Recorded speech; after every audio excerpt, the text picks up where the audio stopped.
Nós, irmãos, temos visto um pouquinho de profetas, e eu vou dar continuidade a algum profeta. Hoje nós vamos trabalhar um profeta bastante conhecido, talvez o mais, e um profeta dentre os menos conhecidos. Eu queria lembrar os irmãos de algumas coisas importantes que nós encontramos que unificam a Bíblia e, em particular, o Antigo Testamento, que são três coisas que estão presentes em todos os livros. A primeira delas é o pacto ou aliança. A segunda, o reino e o reino de Deus. E a terceira, o mediador. Sempre nós vamos encontrar na palavra de Deus o reino, o pacto e o mediador. E quando nós falamos de profetas, os profetas são agentes pactuais. E como agentes pactuais, eles agem como mediadores do pacto. E dessa forma, há outros agentes mediadores, veja bem, além dos profetas, nós temos os reis e nós temos os sacerdotes. Nos profetas pode aparecer o rei, pode aparecer o sacerdote, mas com certeza a figura do profeta, pelo menos, está ali. A questão do reino de Deus, veja que o reino de Deus é todo abrangente. Ele não está limitado a um local, ele não está limitado a Israel. O reino de Deus está em todas as partes. É por essa razão que o profeta, ou os profetas, profetizavam a respeito de outras nações e também a outras nações. Porque aquilo que acontece na história das nações acontece pela poderosa mão de Deus. Deus, quando nós olhamos a cosmovisão do Antigo Testamento, não só do Antigo Testamento, mas particularmente, nós vemos que Deus usa as nações. Deus usa Israel para evangelizar as nações. Deus usa as nações para castigar Israel quando Israel precisa. E Deus vinga Israel do poder e da maldade das nações. Então não é o Deus de Israel que age em Israel, o Deus da Assíria que age na Assíria, ou o Deus do Egito que age no Egito, ou os deuses, Mas sobretudo está a mão poderosa do mesmo Deus de Israel. Ele é que move as nações. Ele levanta reinos, ele abate reinos, ele suscita reis e derruba reis, tudo de acordo com o Senhor, que é o rei de toda a terra, é o rei dos reis, é o Senhor dos senhores. Então, esse aspecto do reino de Deus, nós encontramos firmemente nos profetas, com respeito ao reino todo abrangente de Deus. Existe um reino de Satanás, mas é um reino que não pode se autossustentar. É um reino parasita dentro do reino de Deus. Ele é um reino revolucionário, Ele quer a independência do ser humano e não a dependência do Todo-Poderoso. Isso acontece desde o Jardim do Éden, quando Satanás tenta Eva a comer do fruto para que sejam como Deus, conhecedores do bem e do mal. E ali Satanás então começa um reino parasita, um reino um reino revolucionário contra o rei. Ele nesse aspecto, democrático, Nem sempre democracia é um termo que se usa para o bem, porque praticamente todas as nações da Terra falam que são democráticas, Imagina, cada democracia que tem por aí. Mas o interesse, esse tipo de democracia, né, de Satanás, é uma democracia escondida, assim, uma coisa que, como muita gente faz hoje, né, põe a placa da democracia, mas por trás tem um soberano, tem um ditador, né, que é Satanás, ou até a nossa própria carne, né, que ele usa para os seus propósitos, para tentar e tudo mais. Então nós temos um reino parasita, que é um reino ilegal, que é um reino que será destruído, que por enquanto é tolerado, mas que ele precisa de um corpo para sugar energia. Então é o reino de Deus, do qual ele quer sugar tudo aquilo que ele tem para existir. E o reino de Deus todo abrangente. Então nós vemos que aqui nos profetas, pelo menos os profetas, né, estão aqui presentes, estão agindo como mediadores. O reino de Deus é sempre presente também. E o pacto, né, o pacto ou a aliança que Deus fez diz respeito aquilo que Deus faz com relação a Israel, ou Israel faz com relação a Deus. Por exemplo, o castigo é nada mais do que a execução da aliança. Por que Deus castiga Israel? Porque Deus está em aliança com Israel. E a aliança já diz ali que a desobediência é punida com uma maldição ou com um castigo. E que a obediência é recompensada com uma bênção. Então nós temos as bênçãos e as maldições dependendo de Israel obedecer ou desobedecer à aliança. E dentro dessa aliança que Deus pune Israel. Por que Deus pune Israel? Porque está em aliança com Israel e Israel insistiu no erro. Deus é misericordioso, Deus dá as suas chances, Deus fala através dos profetas, mas quando o povo insiste em desobedecer, Deus então levanta reis para castigar Israel.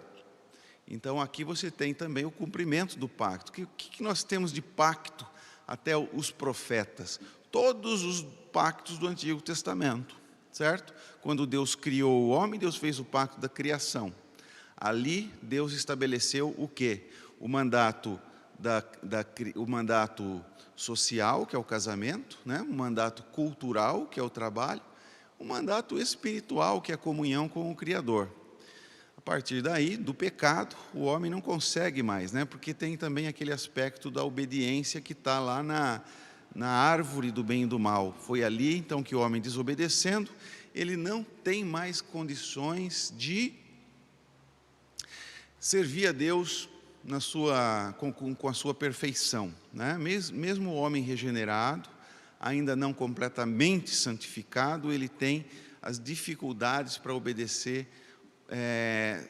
totalmente a lei de Deus e os mandatos da criação, o mandato social, espiritual e o mandato cultural, né? Então, que tem as suas formas também demonstradas nos 10 mandamentos. Então, a partir daí, a partir do pecado, Deus estabelece o pacto da graça. Isso nós já estudamos, é sempre bom lembrar, porque isso é fundamental para tudo que nós vemos aqui. O pacto da graça, que é estabelecido em Gênesis 3, quando Deus promete que um descendente da mulher vai vencer a serpente. Depois nós temos em Noé a aliança da preservação, quando Deus promete sustentar, né, a vida na terra e a própria terra, até que possa acontecer toda a história da redenção, né? Então o juízo final, que foi teve, né, no dilúvio, como que chama? Um trailer, né? Um pequeno trailer ali do final de tudo. Aí nós temos o pacto com Abraão. Então, nesse pacto com Abraão, Deus promete a terra, Deus promete uma grande nação, descendência de Abraão, e Deus promete a bênção a todas as famílias da terra em Abraão. Muito do que nós vamos ver está sustentado nisso. Também, depois nós temos a aliança da lei com Moisés, né, que é onde ele estabelece claramente essas questões da bênção e maldição, conforme a obediência ou não da lei. E nós temos depois com Davi, e os livros proféticos, eles são da época dos reis, né? A maioria deles, ou da época logo ali no pós-exílio. Mas, então nós já temos a aliança davídica, quando Deus promete um descendente de Davi no trono, sempre presente. E com base nestas questões da aliança que nós vamos então estudar 2 dos profetas. E com tudo isso também vai levar ao Novo Testamento, onde se cumprem todas essas alianças, as promessas, né, respectivas aí, e em Jesus Cristo. Mas vamos abrir nossas Bíblias hoje em Jonas e Naum.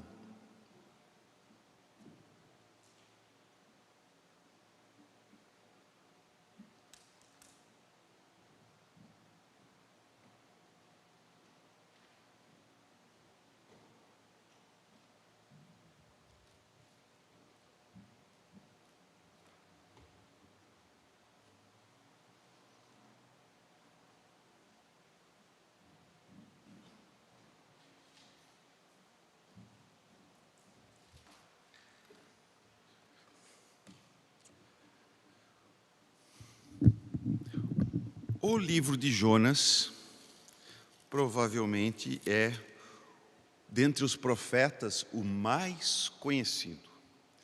Mas Jonas não é um livro caracteristicamente profético, talvez por isso ele seja o mais conhecido, porque nós gostamos muito de história. E os profetas, especialmente os profetas menores, não contam história. O único que conta história é Jonas. Nós vemos a figura de Jonas em 2 Reis, capítulo 14. Então eu vou abrir aqui, 2º livro de Reis, capítulo 14, para a gente entender, né, que esse profeta faz parte mesmo da história de Israel, ele não é uma invenção. 2 Reis 14, versículo 25.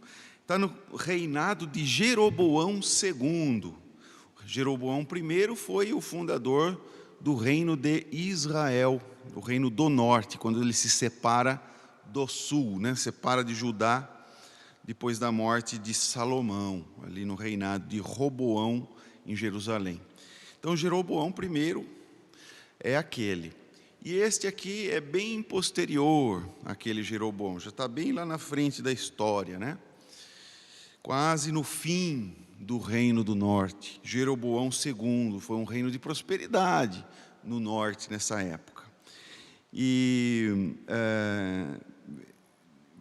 no versículo 23, né, que começa a falar aqui do reinado de Jeroboão II, diz: no 15º ano de Amazias, filho de Joás, rei de Judá, começou a reinar em Samaria Jeroboão, filho de Jeoás, rei de Israel, e reinou 41 anos, então foi um reinado longo, né? Fez o que era mal perante o Senhor, jamais se apartou de nenhum dos pecados de Jeroboão, filho de Nebate, que fez pecar a Israel. Restabeleceu ele os limites de Israel, desde a entrada de Amate até o mar da planície, segundo a palavra do Senhor, Deus de Israel, a qual falara por intermédio de seu servo Jonas, filho de Amitai, o profeta, o qual era de Gat-Efer. E aqui no começo do livro de Jonas, veio a palavra do Senhor a Jonas, filho de Amitai. Então, sabido que é o mesmo profeta Jonas que aparece ali no livro de Reis. Aqui nós sabemos, por isso, que Jonas é dessa época.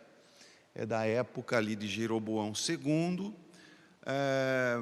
uma época que antecede a queda do Reino do Norte. E Jonas, ele tem que profetizar contra Nínive, que nessa época era a capital assíria. Não confundir Síria com Assíria, tá? nós estamos falando do grande império assírio. A Nínive era a capital do grande império assírio. A Síria teve uma outra capital também chamada Assur, ligada ao nome do deus, né, que eles adoravam, que eles julgavam ser o principal, né? Aí também a gente tem nomes assim como Assurbanipal, né? Então a Assíria, quem sabe até o nome Assíria venha, né, desse Assur.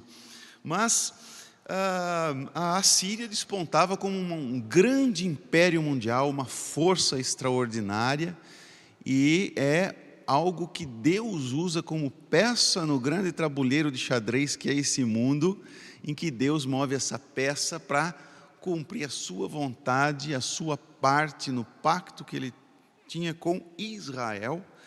E Jonas é chamado a pregar. Olha, esse livro é um livro diferente mesmo, porque ele não está pregando a Israel contra as nações, ele está pregando às nações, ou especificamente a Assíria. Então é um profeta israelita que vai pregar na Assíria, vai pregar na cidade de Nínive, contra Nínive.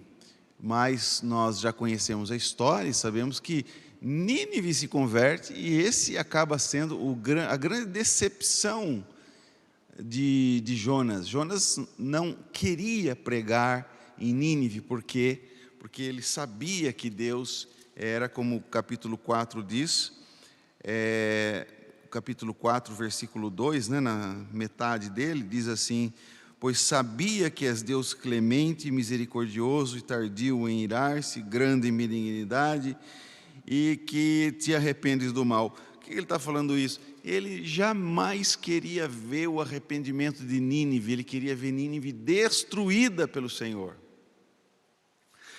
Os assírios eram um povo muito cruel, muito cruel. Quando eles conquistavam um povo, eles faziam mesmo de escravo, eles matavam da pior forma, era tortura mesmo, né?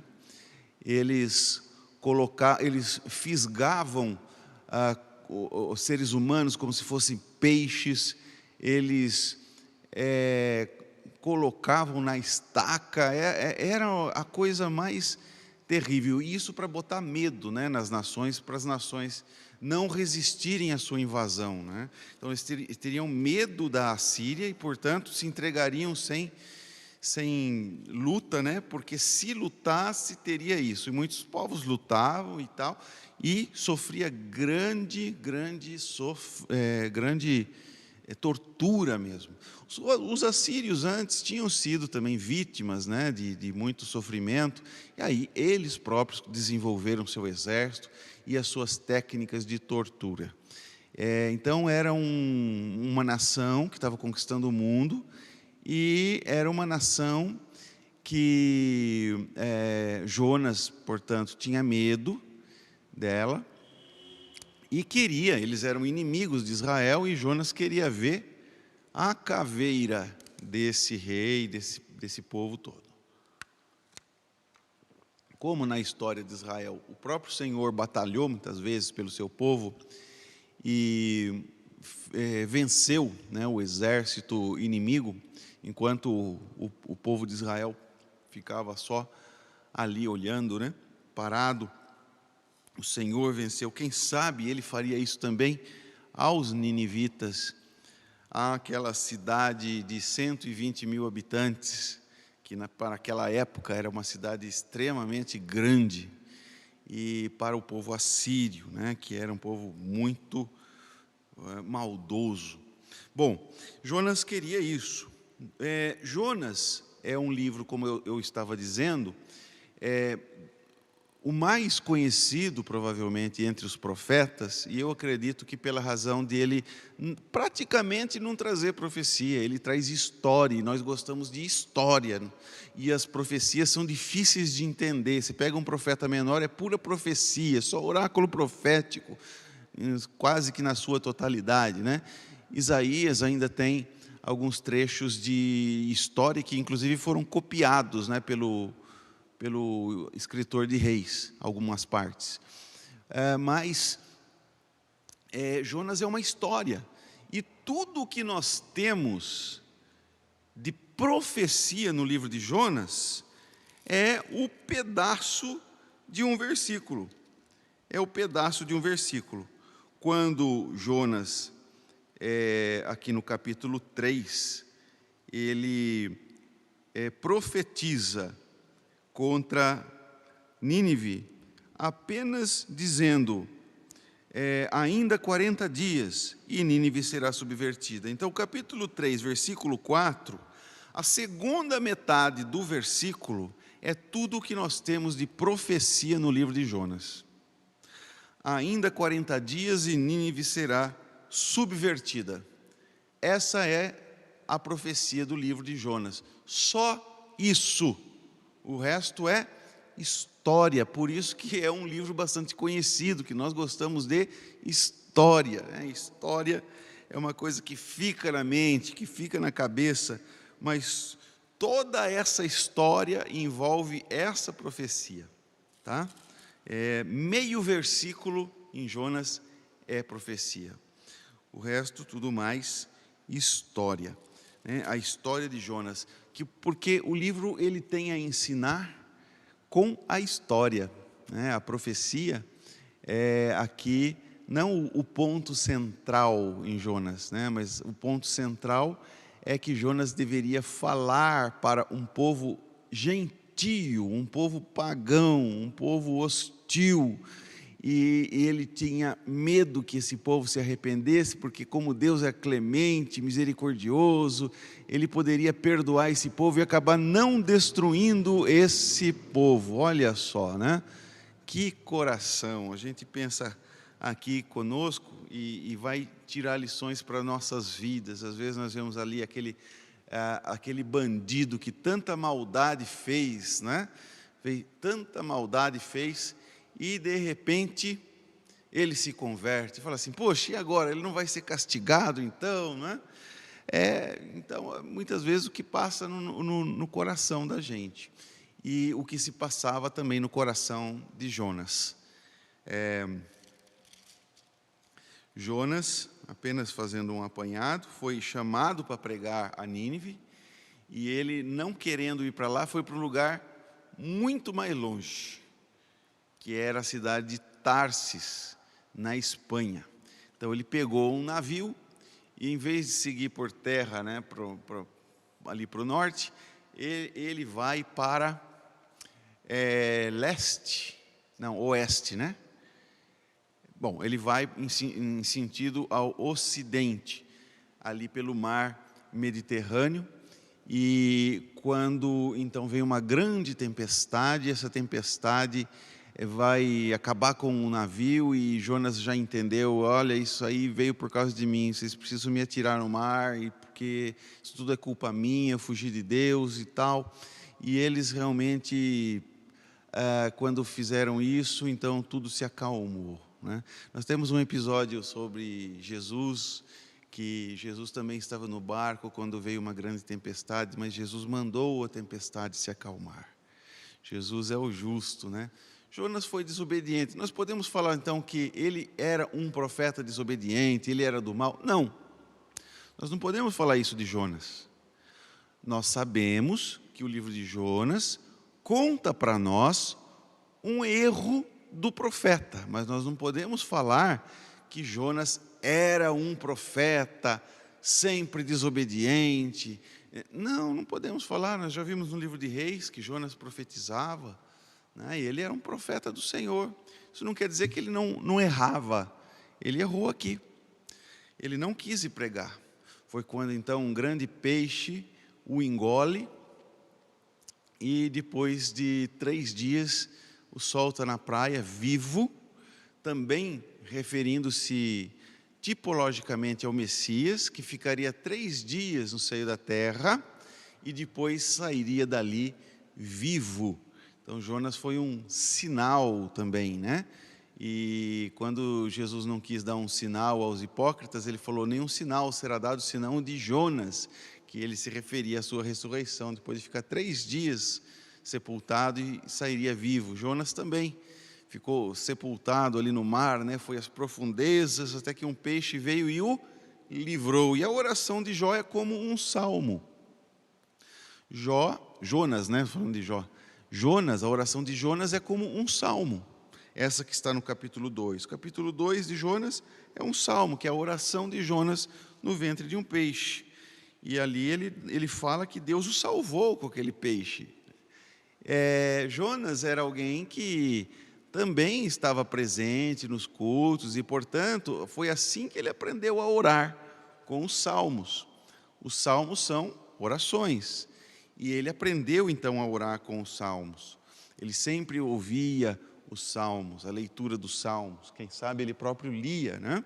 E ele então faz essa oração no ventre do peixe, e ele é então devolvido à terra, quando ele então segue, enfim, para pregar em Nínive. Então ele sai pelas ruas de Nínive pregando: ainda 40 dias e Nínive será subvertida. Só que os ninivitas se arrependem. E esse que era o problema. Jonas fica descontente,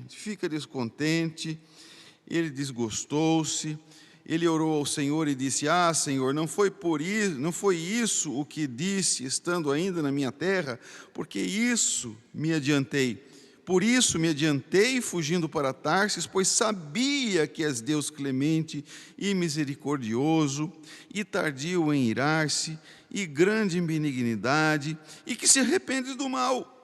Peço, pois, ao Senhor, tira minha vida, porque melhor me é morrer do que viver. Então, outra oração de Jonas aqui já parece não tão boa, né? Peço-te, pois, ao Senhor, tira minha vida. E aí Deus respondeu: é razoável essa tua ira? Então Jonas saiu da cidade, assentou-se ao oriente da mesma, e ali fez uma enramada e repousou debaixo dela, à sombra, até ver o que aconteceria à cidade. Então parece que ele ainda tinha esperança, né, de ver ali a cidade sendo destruída, porque não se arrependeu. Então, no 40º dia, ele vai lá. E ali fez o Senhor Deus nascer uma planta. Então aqui, essa planta que Deus faz nascer é um sinal para Jonas, né? Então muitas pessoas desacreditam o livro de Jonas, dizendo que o livro de Jonas é só uma parábola, tal, porque não cresce uma planta assim tão rapidamente, ou peixes não engolem seres humanos, e essas coisas todas. Mas é justamente o que está por trás disso aí, é o que as pessoas creem.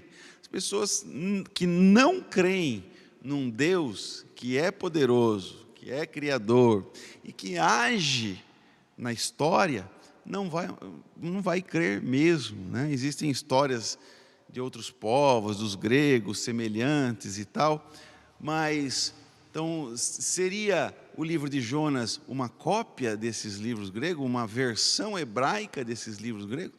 Ou quem sabe até esses livros gregos seriam uma versão de Jonas, né? Porque o que está por trás de tudo isso é crer ou não crer em Deus. Porque se alguém crê que Deus criou os céus e a terra, por que não creria que Ele pode fazer um grande peixe engolir um ser humano? Ou uma planta nascer de repente? Então Deus tinha uma lição para Jonas aqui, quando Ele faz essa planta crescer, né? E livrar do desconforto. Aí no dia seguinte, né, depois que cresceu a planta, veio um verme e matou a planta. E nasceu o sol, mudou o vento, tal, e o sol bateu na cabeça de Jonas, de maneira que desfalecia e pediu para si a morte. E aí vem Deus e fala assim: é razoável essa tua ira por causa da planta? E respondeu: é razoável a minha ira até a morte. E aí Deus diz para ele assim: tens compaixão da planta que não te custou trabalho, o qual não fizeste crescer, que numa noite nasceu e numa noite pereceu, e não hei eu de ter compaixão da grande cidade de Nínive, em que há mais de 120.000 pessoas que não sabem discernir entre a mão direita e a mão esquerda, e também muitos animais? Então Jonas, essa lição de Jonas foi assim: olha, Jonas, você tem compaixão de uma planta que durou um dia, e você não tem compaixão de 120.000 pessoas. É a grande lição. É uma palavra também ao povo de Israel, no sentido de que Israel achava que era um povo assim tão exclusivo que Deus nem queria salvar outras nações. Ele só salvava Israel das nações, destruía as nações e punha Israel lá em cima. Quando não foi para isso que Deus chamou Israel. Deus não chamou Israel simplesmente para ser salvo. Deus chamou Israel, Deus levantou esse povo para quê? Para que através dele fizesse conhecida a misericórdia de Deus a todos os povos, que eles se arrependessem do mal e que eles crescem no Senhor. E aqui, o que acontece é justamente que um povo pagão se converte com a mensagem, eles se arrependem, Deus acaba não destruindo a história, porque tem dois tipos de profecia, né? Tem aquela que é certa, que vai acontecer, e tem aquela que depende do arrependimento ou não. E então, quando Deus fala, vai acontecer tal coisa, por causa desse pecado, e esse povo se arrepende, e aquilo não acontece, então não acontece por quê? Não acontece porque o povo se arrependeu, não é que Deus mudou, é que o povo mudou. Então, o arrependimento de Deus, que é um tema que aparece aqui, porque é isso que Jonas fala, no capítulo 4, né, que Deus clemente, misericordioso, tardio em irar-se, grande benignidade, e que te arrependes do mal. Ora, Deus pode fazer o mal, que mal é esse? Esse mal não é o pecado, esse mal é o castigo, é um mal para o povo de Nínive. É o mal para os assírios. Então Deus se arrepende do mal. Ou seja, Deus não vai mais destruir Nínive. Qual era o mal? Em 40 dias vocês serão destruídos. Destruição não é mal? É o mal. Então Deus trazendo a destruição a Nínive. Então Deus trazendo o mal a Nínive. Então Deus se arrepende do mal. O que ele quer dizer com isso? Que Deus não vai mais destruir Nínive. Porque Deus mudou agora? Não. Quem mudou foi o povo de Nínive. Então percebe, toda vez na Bíblia, quando você encontrar o arrependimento de Deus, você vai ver que não foi Deus que mudou, foi o homem que mudou. Então, no capítulo 3, versículo 10, falou assim, ó: viu Deus o que fizeram. O que eles tinham feito? Eles tinham se arrependido, né? Eles falam assim, olha, vamos ler do versículo 7, né, que proclamar e divulgar em Nínive. O rei falou assim: por mandado do rei e seus grandes, nem homens, nem animais, nem bois, nem ovelhas, provem coisa alguma, nem os levem ao pasto, nem bebam água. Quer dizer, jejum total. O que jejum significa? Significa que está acontecendo alguma peste, ou significa o arrependimento, né? E aqui no caso é arrependimento. Mas sejam cobertos de pano de saco, que é um sinal de arrependimento, tanto os homens como os animais, e clamarão fortemente a Deus, e se converterão cada um do seu mau caminho e da violência que há nas suas mãos. Por que Deus destruiria Nínive? Porque eles eram maus, porque há violência nas suas mãos. Então ele fala assim, vamos nos arrepender disso, vamos fazer luto, que jejum. Quem sabe se voltará a Deus e se arrependerá e se apartará do furor da sua ira, de sorte que não pereçamos? Então, quer dizer, ele nem tinha certeza, mas vale a pena tentar, vamos nos arrepender.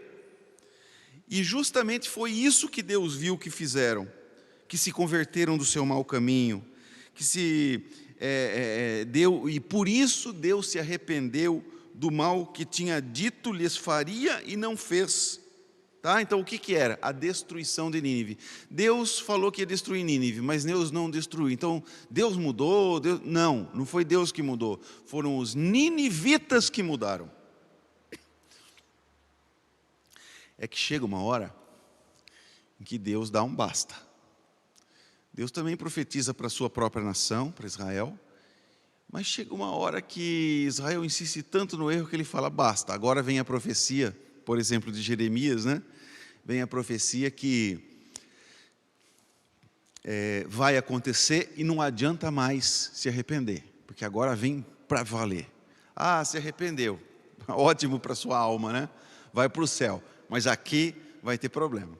Então Deus já não volta mais atrás, nem com a mudança do coração humano. Então é justamente essa questão do arrependimento, né? O arrependimento de Deus. Não é que Deus mudou, o arrependimento de Deus tem a ver com a sua compaixão, de onde a palavra hebraica também para arrependimento, né, ocorre também para significar compaixão. E é justamente isso que o povo de Nínive vai buscar, e é justamente isso que Jonas reconhece que Deus tem para dar, misericórdia. Tá? Muito bem, mas o que acontece? O povo de Nínive, então, acaba se convertendo, agora eles servem a Deus, então nunca mais eles vão destruir Israel? Não, isso aconteceu naquela geração. Gerações posteriores voltaram a ser completamente, irritava mesmo, né? Completamente aos olhos de Deus, as coisas, as maldades que eles faziam. Então Deus deu um basta. E quando é que Deus deu um basta? Quando uma outra geração de ninivitas se levanta, não mais como aqueles que haviam se arrependido do mal que faziam. Deus fala através de Naum a essa nação, aos assírios, que vai destruí-los. Então agora vem a destruição. Quem sabe, né, Jonas tinha aquela vontade de profetizar 150 anos mais tarde, porque daí ele ia falar realmente contra os inimigos e sabia que isso ia acontecer, né? Então, olha só como é que é o título do livro de Naum: Sentença contra Nínive, ou então, Livro da Visão de Naum, o Eucosita. Essas palavras eram o título do livro.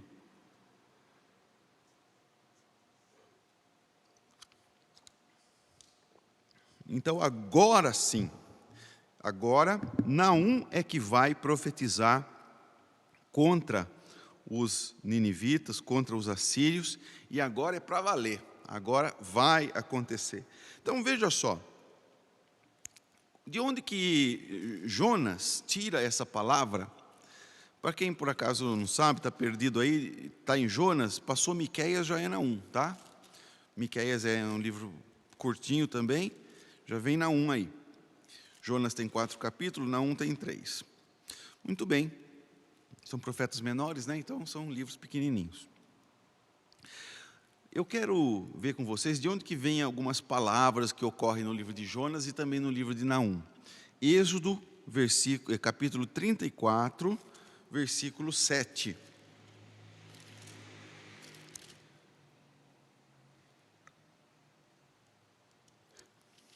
Ali com Moisés, as segundas tábuas da lei, 34, 7. 6 e 7, né?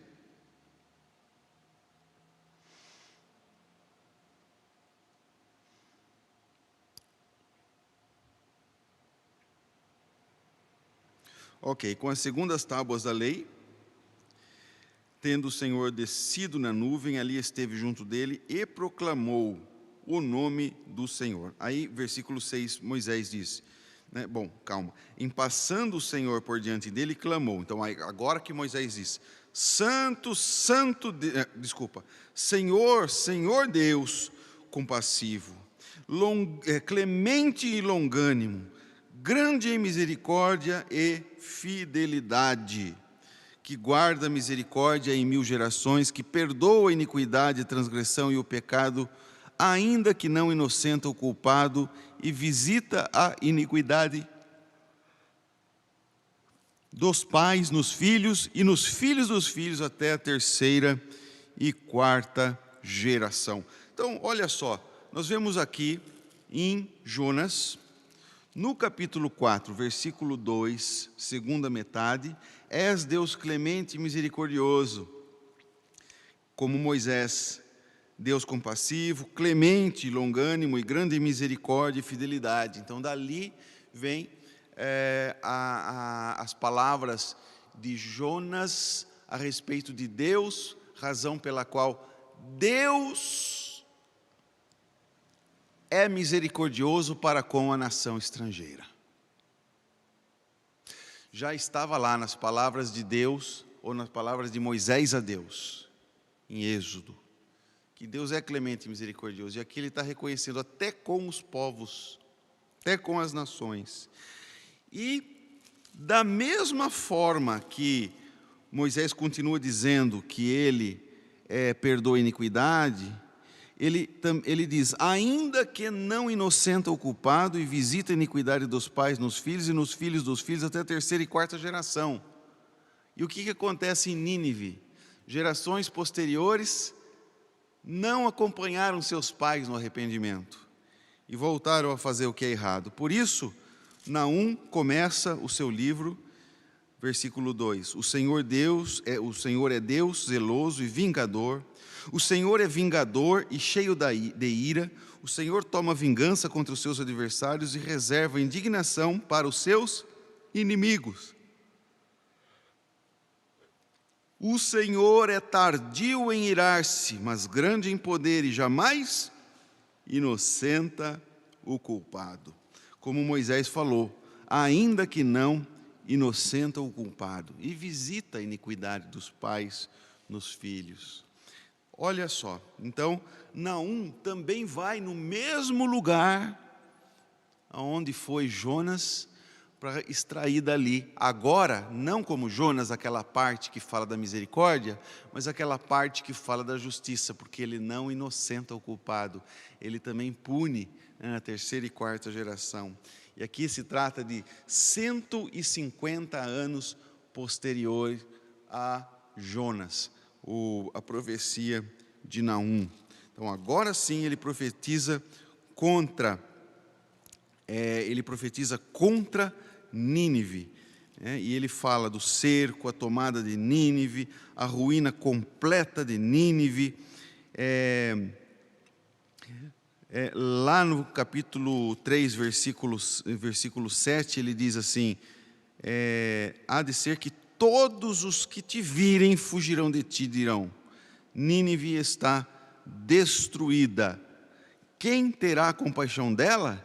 De onde buscarei os que te consolem? Interessante que aqui é o único lugar que aparece a palavra, o verbo consolar, no livro de Naum. E o nome Naum é justamente aquele que consola. Consolo, como assim? Está falando da destruição de Nínive? Consolo para quem? O que é alegria para um, é tristeza para outro. É destruição de Nínive, mas é consolo para Israel, né? Não há consolo para Nínive, não há consolo para os assírios, há consolo para Israel.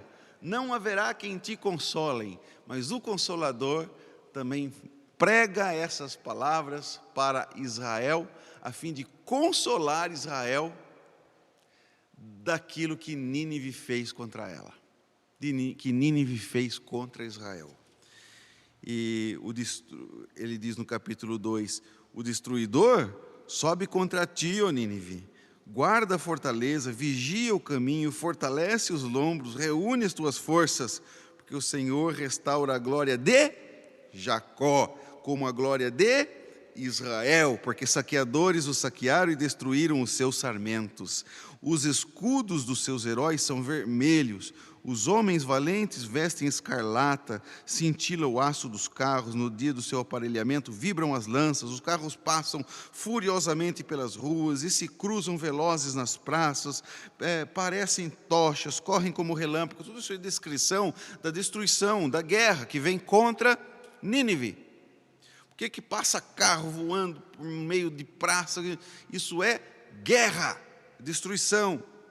Os nobres são chamados, mas tropeçam em seu caminho, apressam-se para chegar ao muro e já encontram o testudo inimigo armado.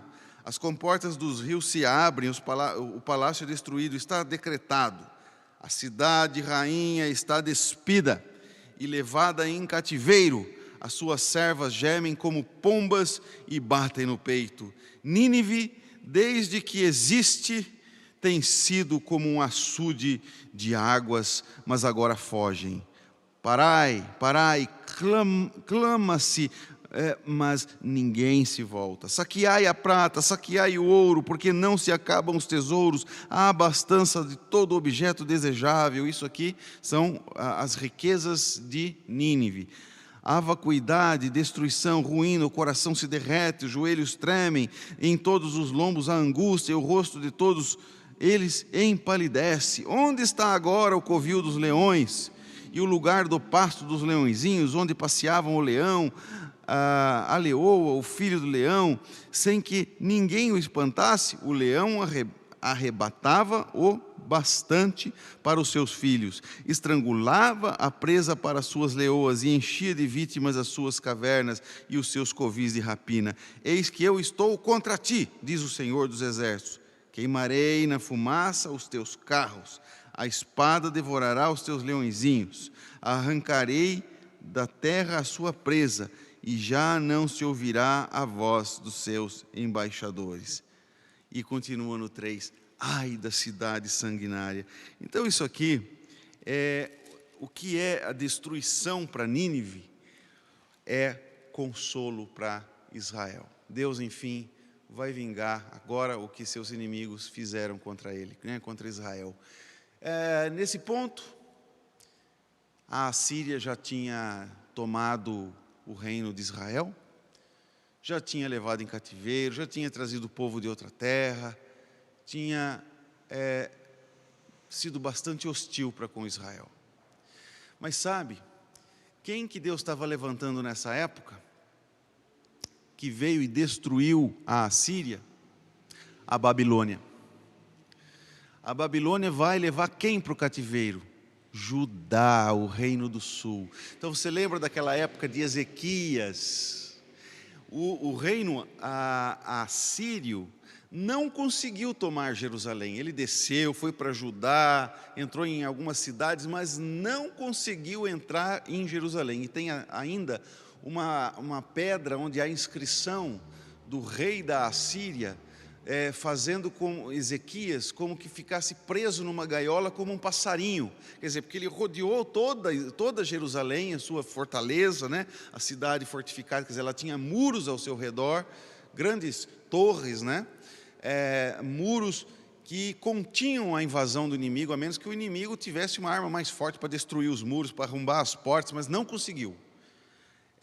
Ezequias foi um rei fiel a Deus e Deus não permitiu. Mas Ezequias fez uma coisa, né? Ele permitiu que os babilônios vissem as riquezas que tinha ali dentro.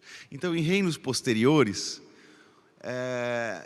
que seriam reis ímpios de Judá, né? Reis que não temiam o Senhor, que faziam o que era mal, e que Deus traria a Babilônia para entrar ali, os babilônios já sabiam da riqueza que tinha em Judá. Então aqui, Naum é este que prega contra a Síria, contra Nínive, 150 anos mais tarde do que Jonas. Então, uma nação que voltou, se arrependeu uma geração, mas outra geração voltou a praticar as mesmas obras e foi punida por Deus. O que é que nós encontramos aqui então, irmãos? Resumindo, assim como disse no começo, tudo o que está aqui tem a ver com aliança, com o mediador e com o reino. Com aliança, porque em Abraão Deus quer abençoar as famílias da terra, até os assírios, os ninivitas. Mas Deus também castiga e pune a iniquidade, inclusive do seu povo. Porque isso já é matéria de aliança. O castigo de Deus está na aliança. E o fato dele castigar é também o fato de o povo de Deus não perder essa aliança. O mediador, nós temos aqui profeta, o rei da Assíria, o rei de Nínive, ele também agiu como assim, né, como um mediador, um agente, quando ele ordenou que todo mundo ali se arrependesse, pusesse pano de saco, se arrependesse dos pecados, porque quem sabe Deus não destruiria a cidade. Ele agiu também como mediador. O profeta é mediador mais óbvio, né, nos livros proféticos. E o reino, Deus age sobre todos, Deus age sobre Israel, Deus age sobre a Síria. Ele usa a Síria para castigar Israel, para corrigir Israel. Ele usa a Babilônia para castigar a Síria e depois castigar Judá também. Depois ele levanta a Pérsia e levanta Ciro o Grande para tomar a Babilônia e mandar o seu povo de volta para a sua terra, porque já foi castigado. Deus é rei das nações. O reino de Deus é todo abrangente. Então, com isso, nós vemos, né, como que a teologia ela é desenvolvida nos profetas, especificamente hoje, né, nos profetas de Jonas e Naum, porque ambos profetizam para ou a respeito de um mesmo povo. Ok, irmãos? Perguntas? Escreve aí e a gente responde. Se não for agora, a gente responde depois. Se a pergunta vier depois, a gente responde depois, tá bom? Tem alguma coisa, Gustavo? Não, não tem. Então nós estamos encerrando a nossa aula e vamos orar a Deus agora. Pai querido, te agradecemos por tua palavra, porque tua palavra não volta atrás. Os homens mudam, mas o Senhor é o mesmo. É clemente, misericordioso, longânimo, tardio em irar-se. Deus perdoador, mas Deus que também pune a injustiça. E nós engrandecemos o teu nome e te pedimos que o Senhor nos ajude a temer o teu nome, pois muitos já estão tão acostumados com a vida que não mais a enxergam como o Senhor, conforme os óculos da Escritura, já não enxergam mais as ações do Senhor nesse mundo, em suas próprias vidas. Por isso, ó Deus, levanta em nossos corações, mais uma vez, o temor do Senhor, que saibamos quando estamos errados, para reconhecer, ó Deus, a Tua punição, a execução da Tua aliança, para que estejamos em pé, para que estejamos vigilantes, que estejamos sempre na Tua presença. Ajuda-nos em nossas fraquezas e a sermos, ó Deus, com a lei nos nossos corações, o Evangelho em nossa vida e nas veias que cortam o nosso corpo, que levam o sangue, estejam ali presentes também o Teu Evangelho em nós, ó Deus, para que nós vivamos a glorificar o Teu nome. E é por Cristo Jesus que nós oramos. Amém. Ok? Né? Só tivemos na escola dominical mesmo o nosso grupo de apoio. Estamos em 4 aqui num templo bem grande. À noite nós teremos o culto presencial, mas será o último, né? Semana passada foi o primeiro. Agora o governador decretou, a partir de amanhã nós vamos ter mais uma vez um enrijecimento nos distanciamentos, na quarentena aí, né? Mais uma vez, nós temos já completando 1 ano de pandemia. Nós ainda temos que nos colocar muito diante de Deus e muitos ainda têm que se arrepender. Deus é o Deus de toda a terra e certamente não foi surpreendido pela pandemia e, pelo contrário, ela está dentro dos propósitos de Deus e é usada por Deus na execução de sua aliança na igreja, no mundo, a aliança da graça, ou até o pacto das obras, né? O pacto da criação, que os homens também não guardam, que os homens quebram, que os homens pisam em cima e continuam como Adão e Eva ao serem tentados pela serpente, né? Tentando proclamar a independência de Deus, Deus fora da escola, Deus fora da vida, agora já estão querendo Deus fora da nação. E o que foi das escolas e o que será da nação se o Senhor realmente for, entre aspas, retirado daqui, porque Ele não pode ser retirado do seu próprio reino, né? Mas Ele é retirado dos corações, retirado Em vez de, por exemplo, a nação dizer assim, né? Não, arrependam-se e sirvam a Deus. Alguns na nação fazem isso, né? Outros dizem assim, fora aqueles que tiverem traços de cristãos, para que não ocupem cargos. E então, nós vemos que a história vai se repetindo e o homem vai, em vez de se prostrar diante de Deus arrependido, vai se endurecendo contra Deus. Isso continua, né? O homem ainda rebelde contra Deus, ainda querendo democracia, né? Não em razão de ter um homem soberano aqui, mas estou falando da soberania de Deus, né? O homem quer democracia em relação a Deus, né? Em relação a Deus, o que nós somos? Nós somos todos submissos ao rei, né? Nós não plantamos o nosso próprio... Nós não andamos nosso próprio caminho, né? Mas o caminho do Senhor. Isso é muito caro para nós. Que Deus ilumine essa nação. Que Deus queira, levantar nessa nação mais homens que ponham a nação de joelho perante o Senhor e não perante eles próprios.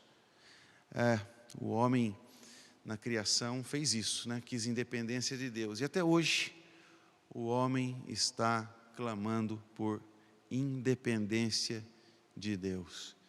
Deus tenha misericórdia. Oremos por nossa nação, que nós estamos no meio dela.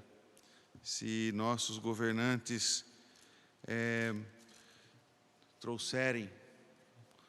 tiverem o temor do Senhor e trouxerem isso, teremos paz. Caso contrário, não será fácil. Deus tenha misericórdia de nós.